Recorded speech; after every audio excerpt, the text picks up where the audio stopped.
Right, the meeting is now streaming live on YouTube. So while we were here and we're all ready and set for Dr. Welch to kick off the question and answer session. So Dr. Welch, take it away. So I'm Dr. Eric Welch. I'm originally from Kansas. I'm an archaeologist of the distant past. So I work in the history and archaeology of ancient Israel. And we do a study abroad trip to Israel every summer.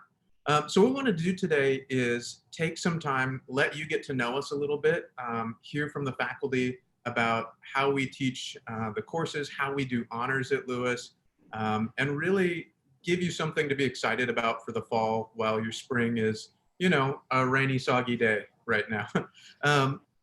So the first thing that I want to do is, and I'll throw this to the faculty and we'll just do our best to kind of bounce around and answer this question, is what is honors? Everybody, when we think of honors, we might think maybe it's smaller classes or harder classes, or maybe just nicer dorms. But when we talk about the Lewis Honors College and how we do what we do here, how is honors at Lewis different? Not everybody wants. Well, I think of the three things that you said, the smaller classes is the most relevant because it's not necessarily harder. I don't know much about the dorms. They might actually be nicer, I'm not sure, but that's not like the reason why you might want to come to the Lewis Honors College. But the small classes gives you an opportunity to co-create the course, to contribute to the material in a very active way. You're not in a huge lecture hall where you're just receiving information, but you're in the process of creating it also. And we welcome that creation and we're excited to have it. Yeah, and I think you heard as we went through the faculty, we all come from different backgrounds. Okay, so this is interesting. We have two people that are kind of related to archaeology, a couple that are in different fields of history. We have somebody doing forest ecology. We have people that do literature. We have a creative, we have a poet, an award-winning poet who is extremely humble, who's really fantastic. Right, so how do you have all of these people coming in with psychology and entrepreneurship and teaching in an honors college? So does one of the faculty, maybe Ryan, want to talk about the value of what that brings to the table? Sorry, Dr. Vogt. No, not at all. I was getting excited by what you were saying, so thanks for calling on me. Yeah, I think what you have in the Lewis Honors College is actually a great atmosphere where people whose minds are being sharpened and kind of provoked by each other are growing along with you. We're not stagnant. We're improving in how we teach because we're gaining a lot of benefit from other modes of teaching and learning, and we benefit from the students too. I just finished a day of grading, and you know we're doing something right when you actually enjoy what you're grading. And the students were producing things from different kinds of thought processes and methods and modes like art and poetry and writing and digital media. And this is what we talk about as a kind of environment where we recognize that being creative and being intelligent crosses many kind of spheres and avenues, and we look to embrace that and capitalize it. I think Dr. Rebecca Howell would like to add on, I can tell. Oh, I'm just, not necessarily, I'm just really excited about what you're saying. I mean, I think it's true even among our faculty. We sharpen each other, we challenge each other in ways. And so the students can imagine how much our classes become like little think tanks, in which the process of learning is really what we're there about.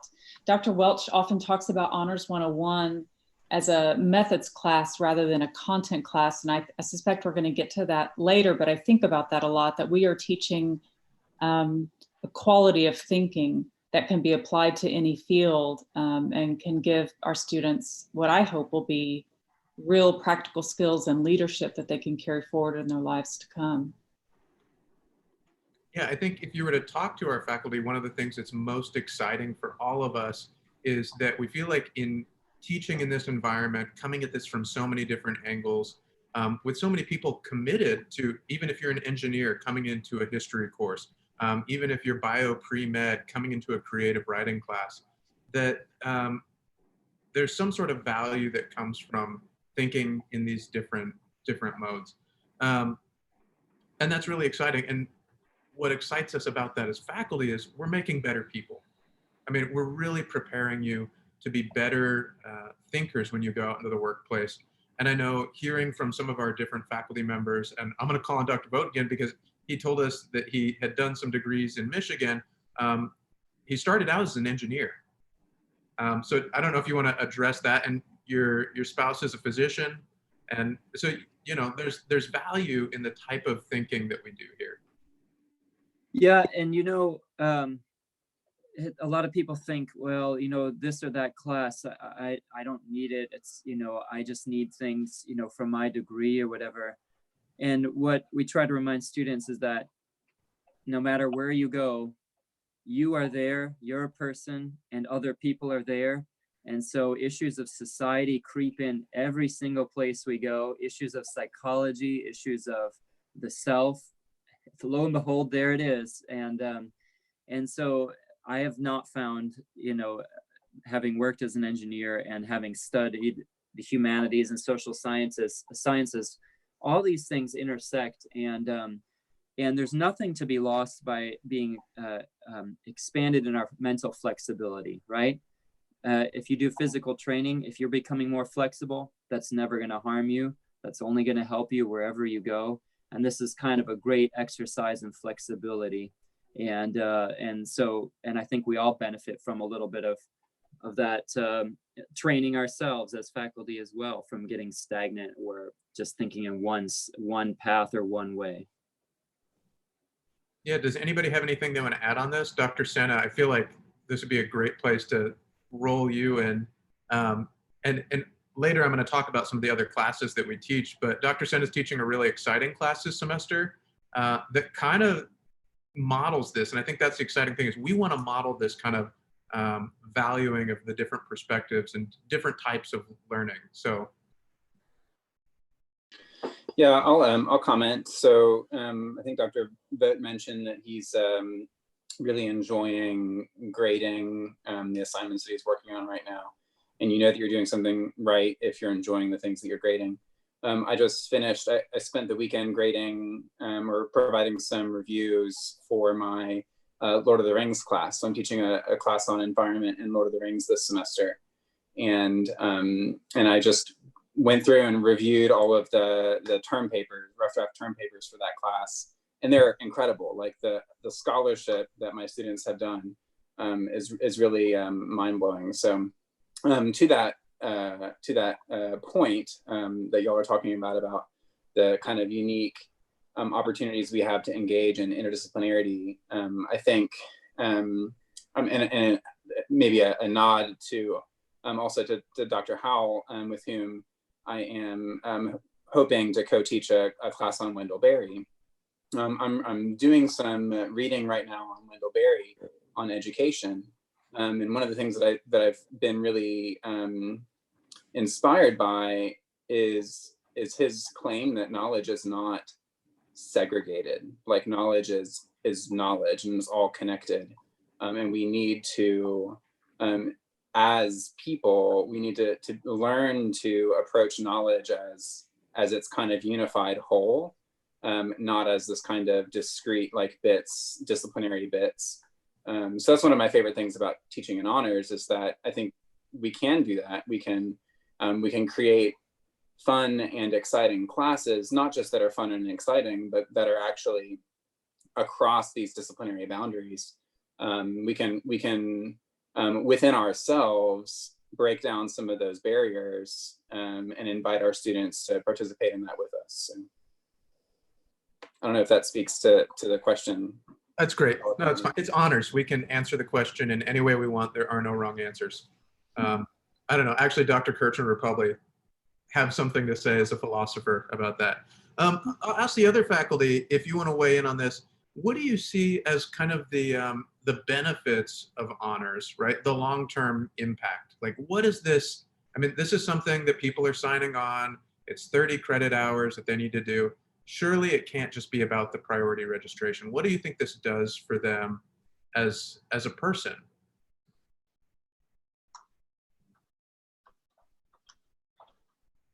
I feel like Prof Z probably has a good answer here. You're muted, Z.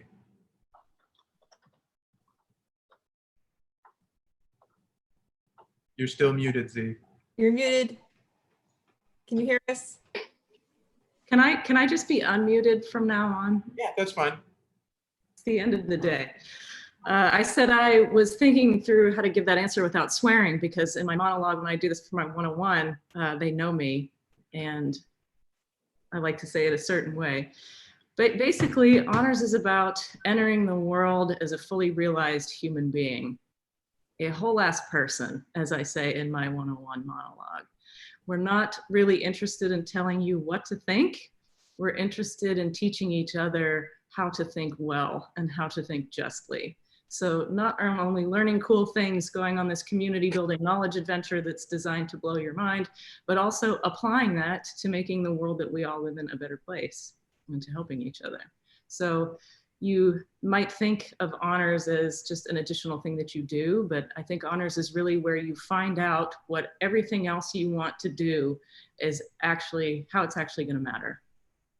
Yeah, that's an awesome answer, Z. And I would say, you know, you'll hear us use words like engaged citizens or public intellectuals. This is not just knowledge for knowledge's sake around here. We really want to see you make an impact wherever you are, whether that's, you know, as the future Surgeon General or as a third grade teacher in Central Kentucky. I mean, that's the reality. We believe that all of the things that we're teaching in terms of the way that you think and the way that you view the world are just as applicable to that third grade teacher as they are the future politician or Surgeon General. And so, yeah, I love it. So to do this, you can imagine, and you already heard Dr. Z talk about the kind of crazy mind-blowing ways we accomplish this. Our signature course that everyone has to take in Lewis is Honors 101. It's our Honors Foundation seminar, but don't let the number fool you. That 101 sounds like it's a throwaway course or something, but this is really where we start your honors kind of learning journey. And so I wanted to take some time. You heard Dr. Howell say that I often say that this is a methods course, not a content course. We don't just come in and fill up your brain with these facts and then ask you to regurgitate them. This is really about working through case studies and training how we think. And because of that, the classroom looks a lot different than a normal classroom. So I'll throw it to the instructors to talk about how the Honors 101 classroom is different and what that might look like in terms of text, delivery, outputs.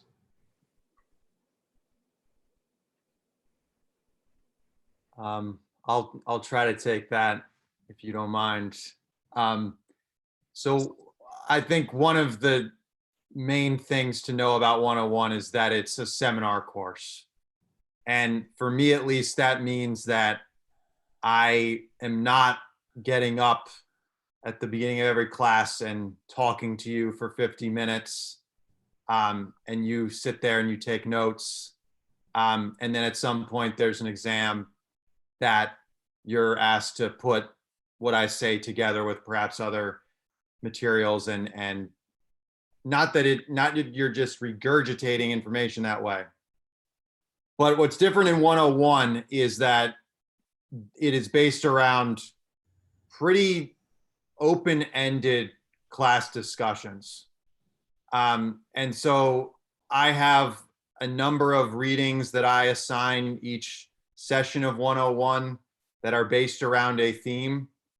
And we get together and we do various activities to figure out what we think about these materials and how we might apply these materials to things that are going on right now in the world, or to other parts of the course.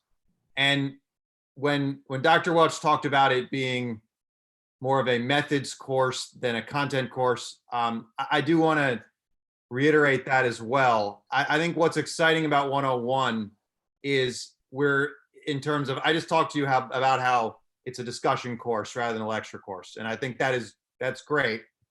But the content of it is really questioning how we know what we know. And what's exciting about this, I would say, is when you go into classes in your major, you're going to have awesome professors, teachers in your major that are going to teach you amazing things. But what you're doing in those classes are learning the methods and the approaches of a discipline. And at Lewis, you just heard about all the disciplines we're in. I'm a historian. Dr. Kirchner's a philosopher. We've got archaeologists, we've got writers, etc. And so what we're trying to do in 101 is to really talk about how knowledge is created in the first place and to question and break down how that works in various disciplines and across disciplines. And so really it's not about mastering a way of doing it. It's not about mastering the way to write a research paper or mastering how to perform a titration in chemistry, but it's about, to take that example, it's about you thinking about, okay, why do we do titrations in chemistry? What are the assumptions that go along with that method, that skill in creating a particular kind of knowledge? Yeah, thanks, Tim. Dr. Manila, sorry. I haven't seen my colleagues in forever, and so it's exciting to call them by their first names. As you can imagine, you can't do what Dr. Manila is talking about with a standard textbook. So what do our typical texts look like in Honors 101? Dr. Howell, what's a text? That's a great question, Dr. Welch. In Honors 101, it can be any number of, it can be multimedia, it can be a podcast interview, it could be a documentary film, it could be an academic article. As you said, we sort of set up these case studies, and if the course is a methods course, what we mean by that is it's a lab. But what we're processing in that lab is thought. And we set up these different texts with these different media to help us all engage thinking in new ways, critical and creative. And so I always tell my students that our real text is whatever's happening in the classroom that day. That the discussion that we create together, our process as we engage each other, is the actual text of this class. And the other pieces are prompts. Mm-hmm. For the lab. Yeah, that's really great. I mean, it's exciting. Every one of these units ends up being a lot of fun because nothing, I would say as a student, some of the things will be in your wheelhouse. You might get really excited about philosophy and reading these classical works of philosophy, but you might also be an all-star athlete and one of our pieces is written by a former NFL player. You may really enjoy literature, and so we have different works of literature, or you may be into architecture and we use buildings on campus as our text. And so there are very different things going on here. It's a really exciting way to teach the class, and it's very different every semester. I mean, the beauty of being in honors is that as things happen in our nation, happen on our campus, we have the right to hijack our own classroom and talk about what's going on in current events. And so I know that many of us took the opportunity with the transitions happening around COVID-19 to address these things, right? And we were students of the moment, right? And used the national situation, the global situation as our text. I think one of the things that's fun about this is all the instructors, the course is generally consistent. About 80% of the readings will be the same no matter which professor you take. Then we get a little bit of room to wiggle with our personalities. We also have the opportunity to assign some different assignments there. But Dr. Kamara does really cool stuff with some oral history. So Dr. Z, do you want to talk about that for a second? I want to highlight it. Oh, thanks. I do a little oral history in my discipline, but I've also started to pull that into the classroom at the request of students, actually. Several semesters ago, they asked me if they could do that. And I thought, yeah, absolutely. Let's have you produce something meaningful that you made yourselves. And they have decided to adapt the project this semester to incorporate their experiences with online teaching during the switch, during COVID-19. And I'm already just absolutely blown away by what they've decided to share. it turns out we're all having a bit of a difficult and challenging time with this, and that it is weird, and we're dealing with, you know, living in a liminal space with, you know, not a clear end in sight, not a clear transitional end in sight. And students just wanted to share about what their life is like, because that is their life in college now. So everybody's talking about their pets and how they're learning to cook, and they're learning to embroider. And when they do embroidery projects, they're pulling in texts that they've read from 101. I had a student doing a Wendell Berry embroidery right now. So everything comes full circle in 101 and in honors. We like to craft things literally and figuratively based on what you want to learn and what you want to teach each other and us. Yeah, excellent, excellent. One thing I do want to add on Honors 101 is that this is distinct from a course at UK called UK 101. Some of you may be required to take UK 101 because of a scholarship you have.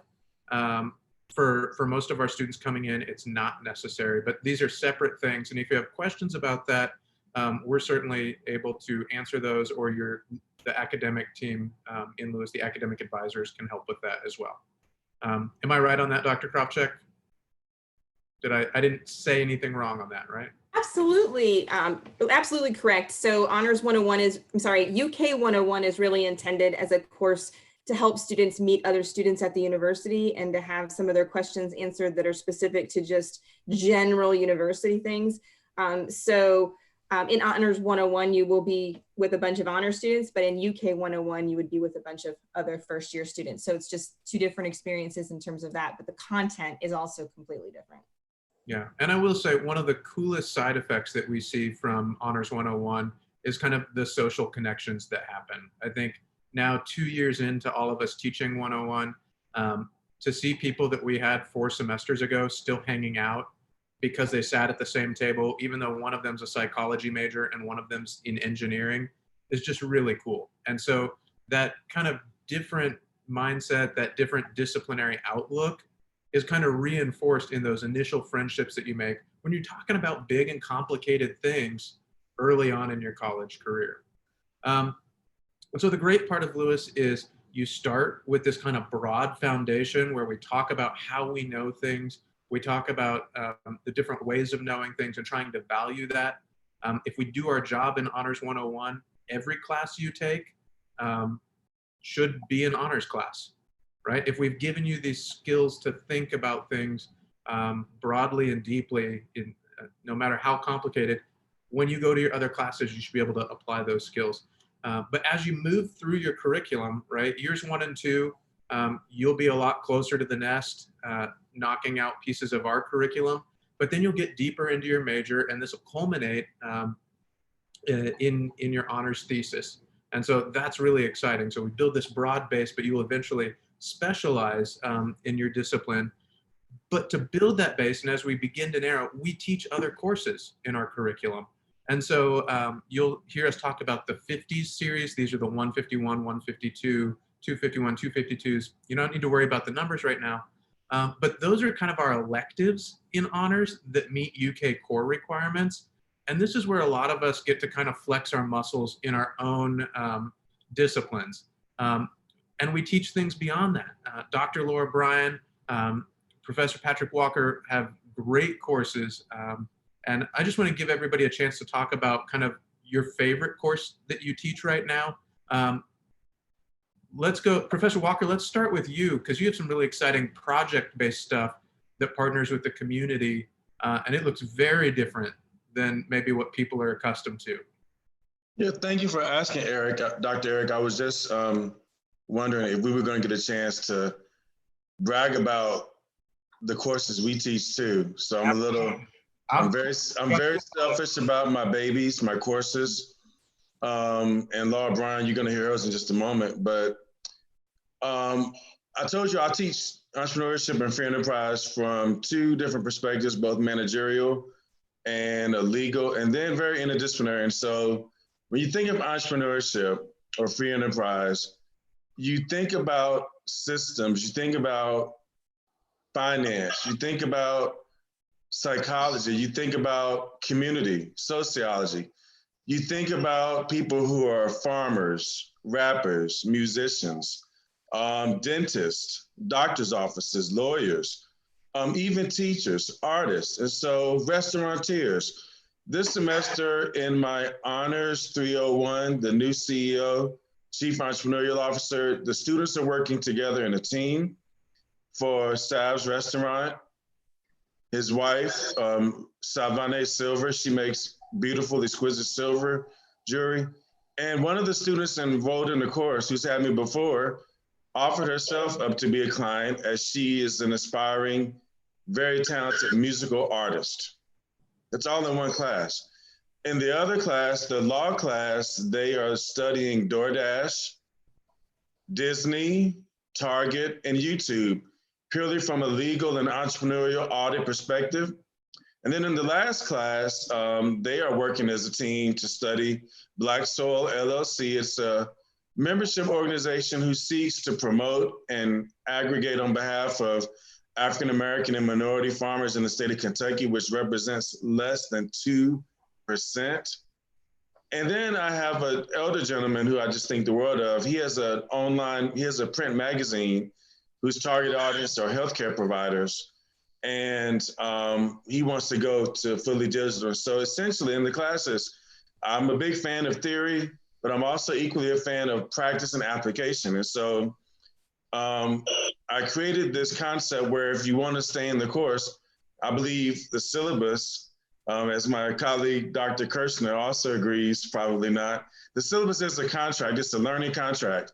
So you have to, that means in these courses, you have to agree to embrace fear, risk, uncomfortability, innovation, and team chemistry, because it's not just about you or how smart you are or you making an A, it's about what can you bring out of the team? What can you learn from each other? And so we've had a lot of fun. Tomorrow they will present their projects. The good news is, although I do give quizzes or maybe a test, I didn't give a final. One course doesn't have a final because they are the final. Their experience, their growth. And so again, I encourage you to think about that. Problem solving, decision making, critical thinking, it's all applicable, but it's purely based from an entrepreneurial and a free enterprise perspective. Thank you so much. And I see we've got awesome questions coming in the chat. We're going to have a question and answer section in a second, so we'll get to those, but keep them coming. Those are great. Dr. Laura Bryan brings a really special set of skills to us with extensive leadership experience and also her work with organizational psychology. So Dr. Bryan, can you tell us about the classes that you teach and kind of what you were brought in to do at Lewis? Sure. So my courses and what I do are really a result of Mr. Lewis's passion. So Mr. Lewis, we're the Lewis Honors College, named after Mr. Tom Lewis. And Mr. Lewis deeply, deeply cares about the success of the honors students, not only while they're in the honors college, but post-college, and success in their careers and achieving happiness in their careers. So he was very intentional about including my position and teaching courses that would help students gain some awareness of who they are, their strengths, their passions, their interests, and develop strategies that would facilitate their success in life. And so I partner with our Center for Personal Development in several ways to help students develop these strategies, to take a lot of self-assessments, to figure out what their strengths and their interests are and what they want to pursue. And then we spend, my favorite class is on the science of happiness and well-being. And in this class, we review the research and the theories that have emerged in about the last 20 years, not counting the ancient philosophers, Dr. Kirshner, but the psychologists and their research in the last 20 years on what makes the good life. How can we explain individuals who thrive versus those who do not? And how can we pursue a life in which we can flourish.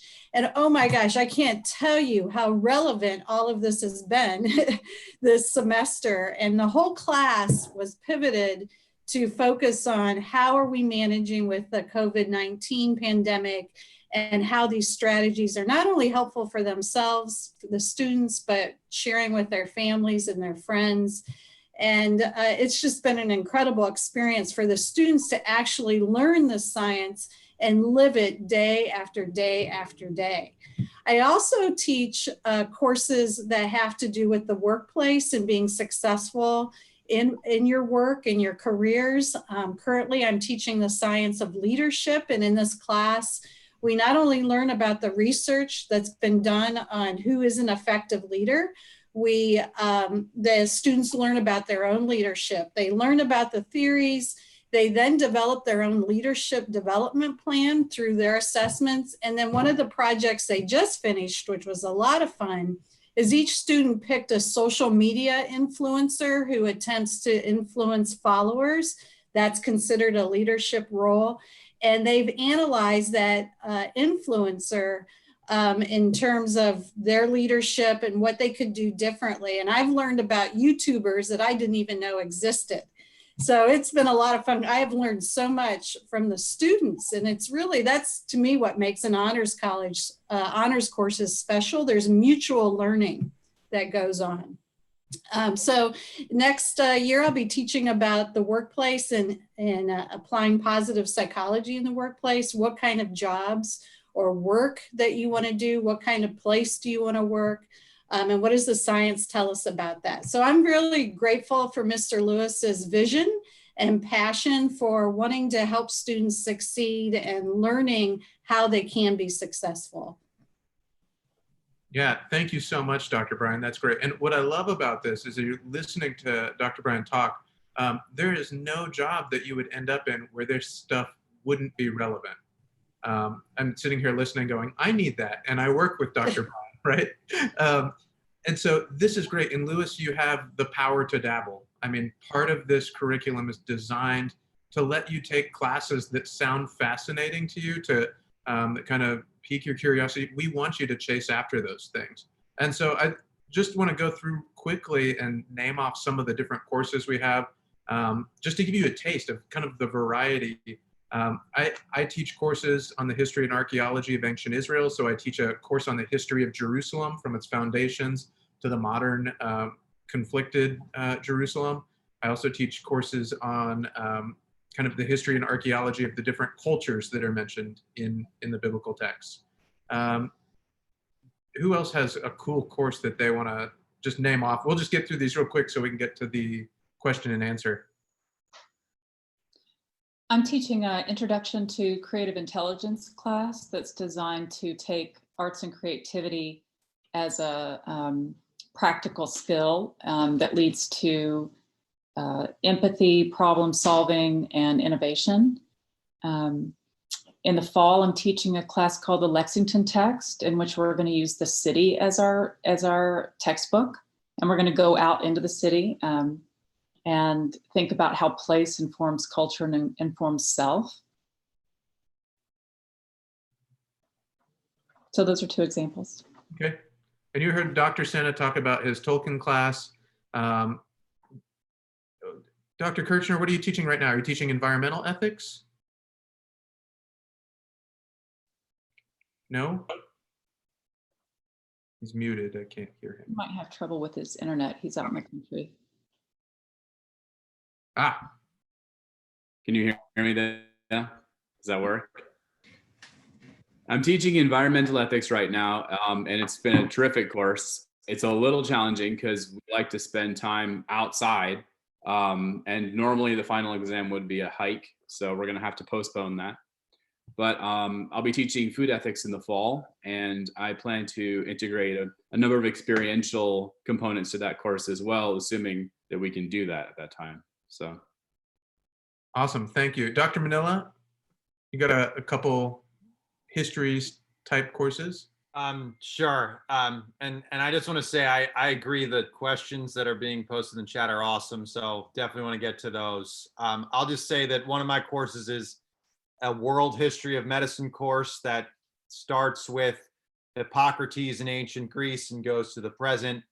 And I think it lines up with some of the things we've been talking about in honors so far, which is I hope that especially students who are planning to go in the medical profession just get a broader sense of how medicine has changed over time. And my intention is to have them be able to think more broadly about what kind of medicine they are going to practice in the future.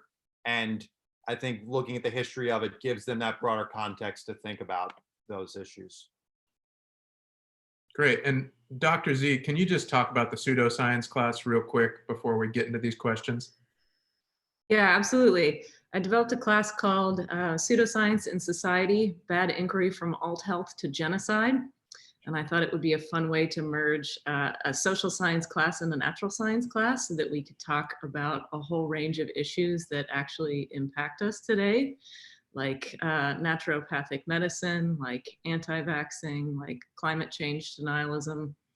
And now we're going to be adding COVID-19 denialism to the class as I teach it next semester. Thanks to my mother, who sent me a very interesting article about how COVID-19 is not a contagion. Rather, the real contagion is 5G cell phone wireless towers. And as a social scientist, I'm fascinated as to why that's attractive to people, right? So not just the fact that we can absolutely refute this step by step by using the scientific method, but it's also interesting to look at why that's appealing to people, because then you can begin to understand why people are interested in embracing an idea like this with real consequences. So for my mother, I really think it's because my father just died in the hospital during the COVID-19 pandemic. And for her, if COVID-19 wasn't real, she should have been allowed to visit him and she should have been allowed to touch him. And so while this is a very comforting explanation that absolutely has a social context and an historical context, we kind of have to understand that in order to be able to, to speak to it in a meaningful way. So y'all take our awesome classes. Everybody's being kind of demure about how wonderful their offerings are, but we teach some sick stuff. No, that's so true. And I gotta say, just being on the faculty with these guys is so much fun. I think one of the harder parts of this is we don't get to hang out in the hallway, and that hallway is kind of the incubator for a lot of really great ideas in the Honors College. I mean, our hallway chats, going to the kitchen and getting a cup of coffee, good stuff happens in this building, and you guys get to be a part of that space. I mean, for those of you that have been to campus, you've seen the Scholars Lounge. This place was built with that community aspect in mind, so we can sit around and talk and come up with these great ideas. Okay, so I'm looking at the questions here, and I'm going to do my best to try to get through some of these. So there's a couple about Honors 101. What type of changes have you all seen intellectually, socially, in students who have taken Honors 101, just in general for the students, or just in general for the students who are in the Honors College? I would say one of the things, and I'll let people weigh in here, is there's an element of agency to your, not just your thinking, but also in how you operate in your intellectual journey. I see people kind of taking command and realizing that they have some real agency in how they learn and what they learn. Anybody else want to jump in on that? Yeah, I will. One of the changes that I've seen is that a lot of people coming to the Honors College have gotten here because they are able to say, give me the checklist and I'll go through each thing step by step and I'll get it taken care of. I'll give you what you want. And that's how they've gotten here. But one thing that we allow them to do in 101 is to start taking risks and taking chances, allowing them to take tangents and to be discoverers again, and not just replicators. And they are recovering some of their love of learning that they've lost, maybe gotten beat down a little bit by high school and that exercise. And so I've been really encouraged to see people kind of recovering that kind of spark, that maybe they had, and that's something we take very seriously because life doesn't come to us with a checklist and it's not all prepackaged. It's kind of messy, And 101 is kind of an exercise in doing life and disentangling and thinking and being thoughtful about one another too. Like when we say it's a methods course, we actually, part of the method is actually looking around the table to see who's sitting next to us and hearing a little bit of their story. And so it's made them not see it just so kind of like, okay, I take this class, I get these credits, but who's around me? What's their story? You know, and it's kind of built a little something out of that. So I think they've become more communally minded. So that's just a grab bag of some things that are sticking out to me at the moment. That's a great question. Appreciate that. Really good. How do we choose topics for seminars, classes like 101? 101 kind of changes from semester to semester. In December, it was a whole day of us eating Cajun food, I think, and playing with Legos and talking about what's working and what's not working. And so we brainstorm and we go through, and some readings stick, and sometimes we change it based on speakers we have coming in. And so it's highly collaborative. Let's see, I'm trying to handle 101 things. So I've answered some of them inside of the comments as well. And one of the ones that is kind of difficult to answer in a comment is about the senior thesis. So maybe that would be a good one to attack. Okay. Yeah, so as far as the senior thesis goes, ideally you will, as you get deeper into your major, one of the things that we'll absolutely encourage you from day one is to figure out how to get involved in undergraduate research, right? We want you to be thinking about what excites you about research, and that doesn't mean in your first semester that you're curing cancer. If that's you being in a lab with people and setting up experiments or cleaning equipment or setting things back where they go, you're learning how that lab functions, how the personalities go, and those things begin to kind of snowball to where you have access to people in that lab. And the idea is, by the time we have wonderful funding set up at UK for undergraduate research, by the time you're a senior, that you'll be doing in-depth work in your major.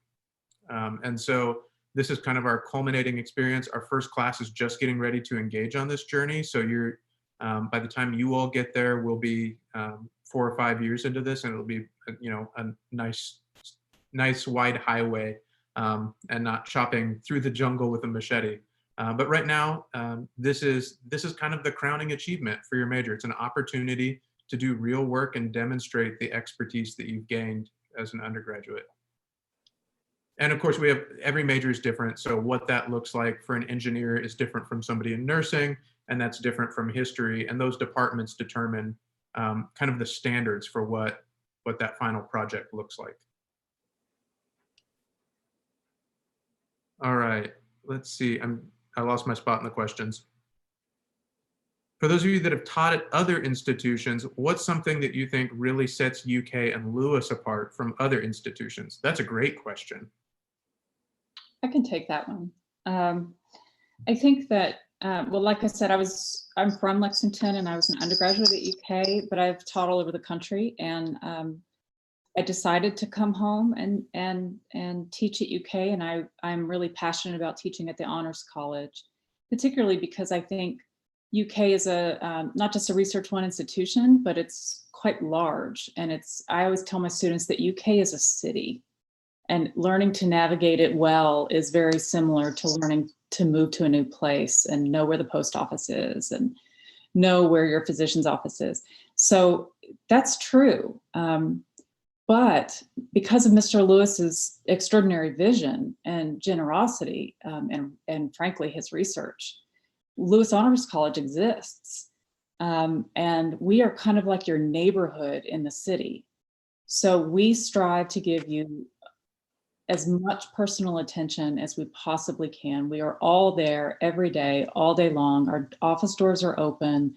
You can come in, and as many of my students do, you can come in and have just a pop-in intellectual conversation with me.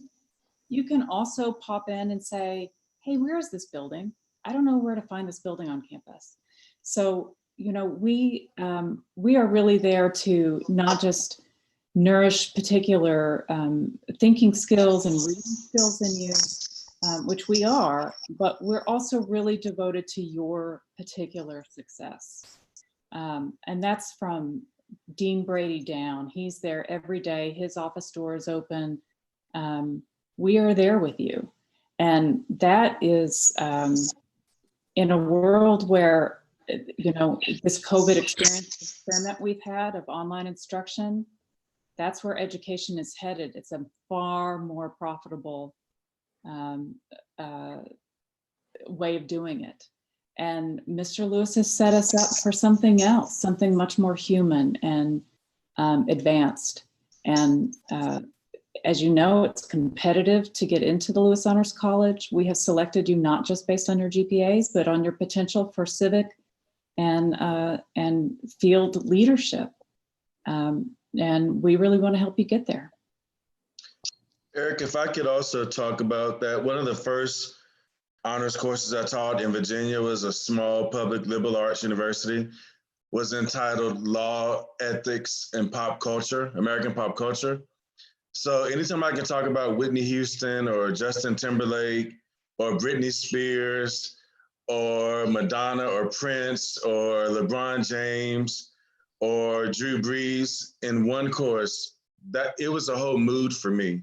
The second course I taught for honors, I designed rather, was in St. Louis. It was entitled Law, Ethics, and the X-Men. And are any of you X-Men fans? Well, because of the agreement, I couldn't really teach that. But trust me, I have found ways to embed it in my classes.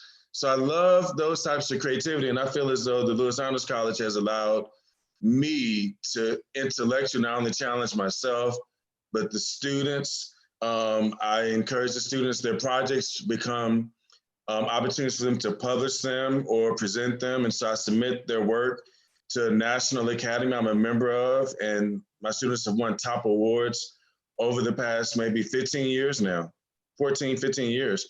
So I think the fact that the Lewis Honors College gets, as my colleagues would say, Mr. Lewis, he's a G himself. He gets the mindset piece and the entrepreneurial skill set. The entrepreneurial mindset is not just business though. It's psychology, it's leadership, it's science, it's sociology, it's math, it's English. Mr. Lewis gets all of that. And I can just tell by my colleagues who I learn from all the time. So I would say for me, it's only my, second semester. It's been a blessing to compare and contrast it. I think Dr. Rebecca is correct. This is a much larger city. This is a college town. And I was just shocked at how hospitable, being from North Carolina, everyone was. In North Carolina, we don't really consider Kentucky, as I'm just telling you, the South. We look at Virginia, Georgia, South Carolina, but the Southern hospitality for me personally has been a blessing to just feel the warmth and the fact that we see you. We see you wherever you are. Like I said, it is a challenge. And I ended this semester on Tuesday, in our courses, at least in my course, you can be both. You yourself can be both your biggest challenge and your greatest reward. It depends on how much you want to unlearn and then learn again. The things you're doing in high school, great. But what happens when you work with a different major, different background? What happens then that you have to work together? What are you going to do? All my students, no one dropped the class this semester. So that's a good sign. That's a good sign.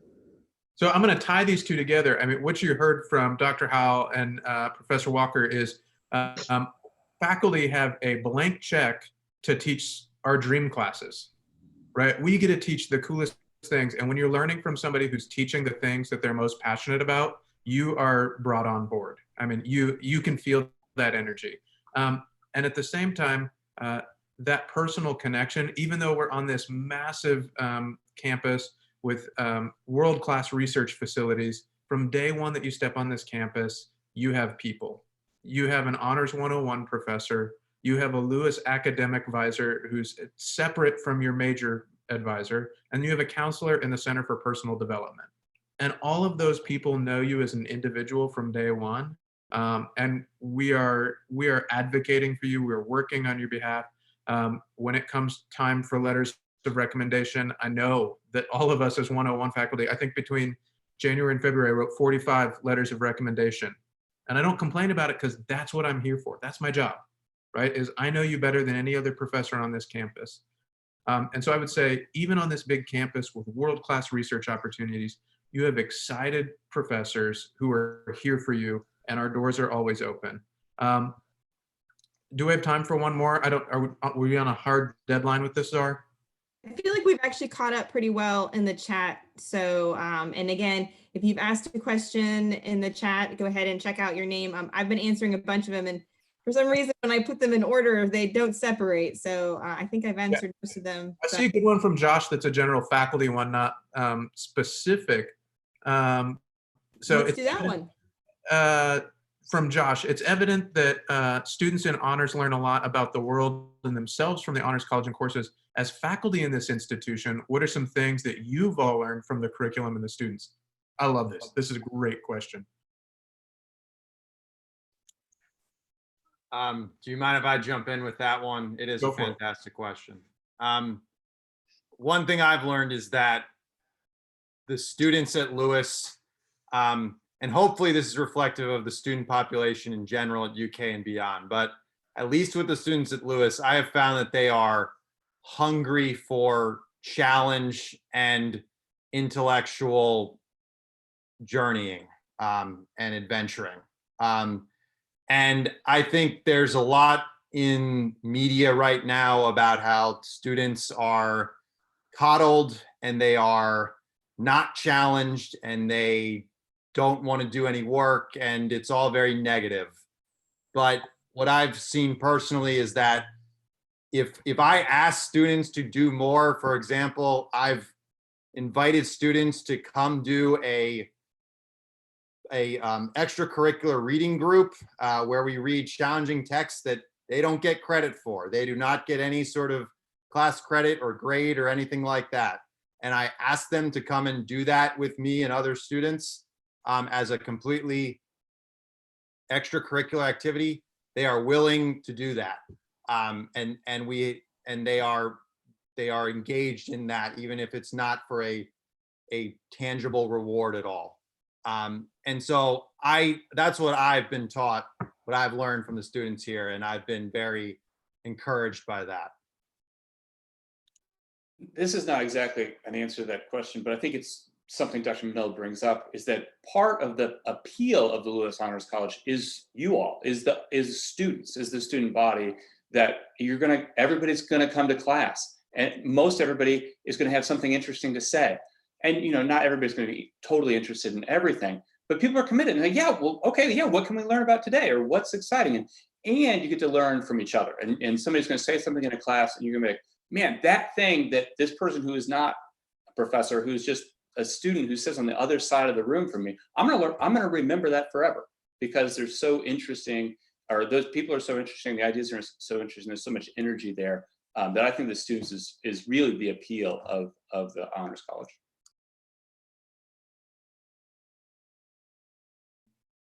Anybody else have anything to add on that? Things you feel that you've learned?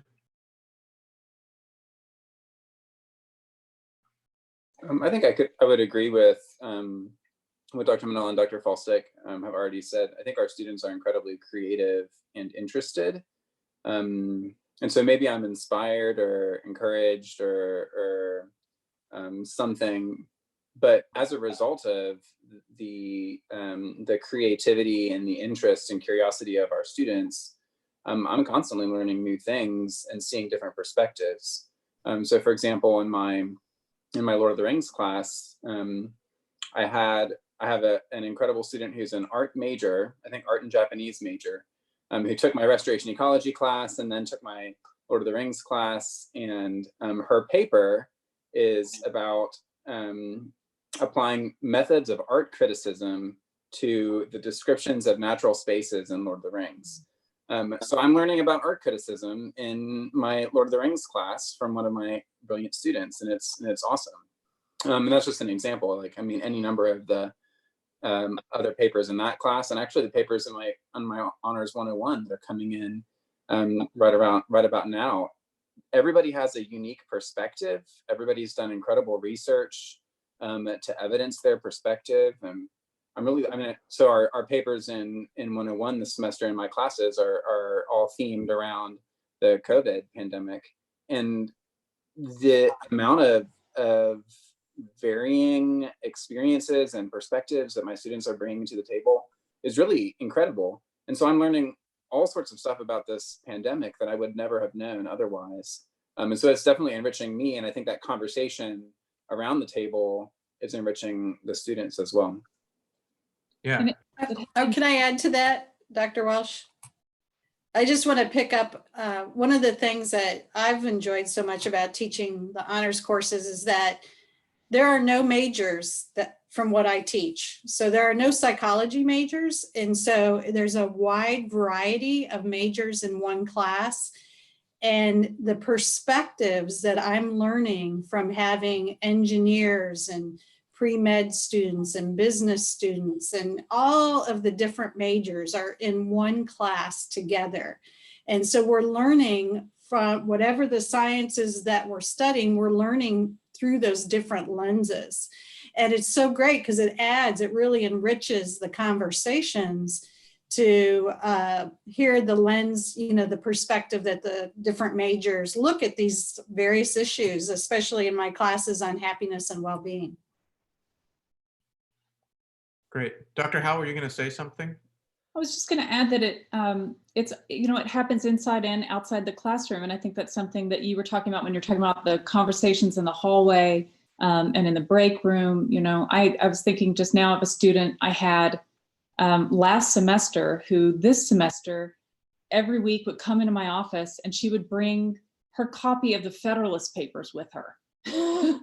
And we would and I've never read the Federalist Papers, and she would teach me about them, and we would she would just be with me and help me understand what she was reading, and that's just a quick example of the kind of interactions that happen among us. I really think that we are more of like a learning community, we're on different journeys in it, but we're all together in the process. Yeah, absolutely. I can say personally, from my perspective, I am reading things that I would never have read before. Our common book this year was An American Marriage.